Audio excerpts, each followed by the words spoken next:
Doctor সাহেব, আমি যখনই হাঁকতে বসি তখনই হাগুর সাথে মুতু বেরিয়ে যায়। এরকম চলতে থাকলে আমার তো আর হজে যাওয়া হবে না।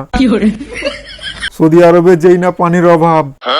এই নাও, এই ওষুধগুলি খাবে। আর এই নাও কস্টেপ, এটা তোমার ওই যে তাল গাছ আছে না, তাল গাছের মাথায় পেঁচিয়ে পেঁচিয়ে মেরে দিবে। এই আর কেউ আছে নাকি? ডাক্তার বাবু, আমার স্বামীকে ভেতরে আসতে দিন। কি বলছেন? আমাকে অবিশ্বাস করছেন? আমি একজন ভদ্রলোক। আপনি ভদ্রলোক ঠিক আছে, কিন্তু আমার স্বামী ভদ্রলোক নয়। সে বাইরে আপনার সুন্দরী নার্সের সাথে বসে আছে। সমস্যা নেই, আমাদের নার্সগুলো অবিবাহিত। আপনার স্বামীকে দেখে রাখবে। আমার খোদা, কি করে? আমি আসছি। এই আর কেউ আছে নাকি? বল, তোর কি সমস্যা? ডাক্তার বাবু, আগে আমি অনেক পারতাম, কিন্তু এখন 1 মিনিটও করতে পারি না। চুপ করবে শরম। ডাক্তার সাহেব, আপনি শুধু শুধু রেগে যাচ্ছেন কেন? আচ্ছা, তুই যে 1 মিনিটও টিকতে পারিস না, এই কথাটা বললি, এটা তো একটু ভালোভাবে বলতে পারতিস। আরে ডাক্তার বাবু, আপনি যদি আমার সাথে থাকতেন, আমার বউ আর আমাকে দেখতেন, আপনিও বলতেন, তুই 1 মিনিটও টিকতে পারিস না। এটা তো আমার গ্রামের লোকেরাও বলে যে তুই 1 মিনিটও টিকতে পারিস না। মানে কি বলতে চাস তুই? আরে ডাক্তার বাবু, আমার বউয়ের সাথে আগে আমি অনেক ঝগড়া করতে পারতাম, কিন্তু এখন 1 মিনিটও ঝগড়া করতে পারি না। একেই বলে বউ ভাতারি, বাইরে গেলে দাদাগিরি, বউয়ের কাছে গেলে নেড়ি কুত্তাগিরি। এই ধর, এগুলো তোর বউকে খাওয়াবি। সকালে খাওয়ার আগে 5 লাঠি, দুপুরে খাওয়ার আগে 5 লাঠি, সন্ধ্যায় খাওয়ার আগে 5 লাঠি। এই আর কেউ আছে নাকি? পাঠা। Serial number 206। বল, তোর কি সমস্যা? ডাক্তার বাবু, আমায় তাড়াতাড়ি করেন ডাক্তার বাবু। কি বললি? তুই না ছেলে মানুষ?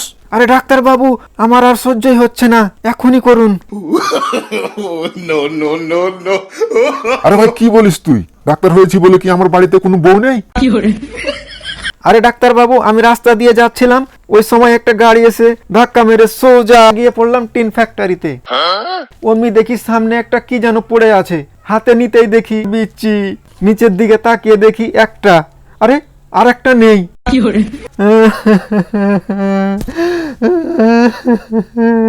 চিন্তা করিস না, বিচ্ছি লাগিয়ে দিতে পারবো, তবে তোকে 2 লক্ষ টাকা দিতে হবে। ডাক্তার বাবু, আমি রাজি। এই ওকে পাশের রুমে নিয়ে আয়। এই পেটলু, শুন। বলেন স্যার। আচ্ছা পেটলু, কি করি বলতো? সারা দেশ খুঁজলাম, কোথাও বিচ্ছি পাওয়া গেল না। স্যার, মানুষের বিচি পাওয়াটা কি এত সোজা? এক কাজ করেন স্যার, কুকুরের বিচি লাগিয়ে দেন। খুব ভালো আইডিয়া দিয়েছিস তো তুই। যেমন ডাক্তার তেমন তার অ্যাসিস্ট্যান্ট। 2 লাখ টাকার ব্যাপার, চল কামটা সেরে ফেলি। হ্যাঁ, হয়ে গেছে। বলুন, আপনার কি সমস্যা? ডাক্তার বাবু, ওই যে আমার বিচিটা লাগিয়ে দিয়েছিলেন না, সেটা তো ভালো চলছিল, কিন্তু বেশ কয়েকদিন থেকে পেশাব আসলেই খালি মনে হয় বাইরে যেন কোথায় যাই। সোজা গিয়ে বাইরে কোনো থাম্বা দেখলে সেখানে 1 পা ছেড়ে সেরে দিচ্ছি। আচ্ছা বলুন তো, কি করি এখন? আরে পেটলু, ধরা খেয়ে গেছি রে, এবার কি করি বলতো? নিজেকে সবসময় কুকুর মনে হয়। বাইরে কোথাও মাইয়া কুকুর দেখলে আমার বল্টুটা কেমন করে। কুকুরের বিচি লাগা থাকলে তো সেটা মনে হবেই। কি বললি? তুই আমাকে কুকুরের বিচি লাগাই দিছস?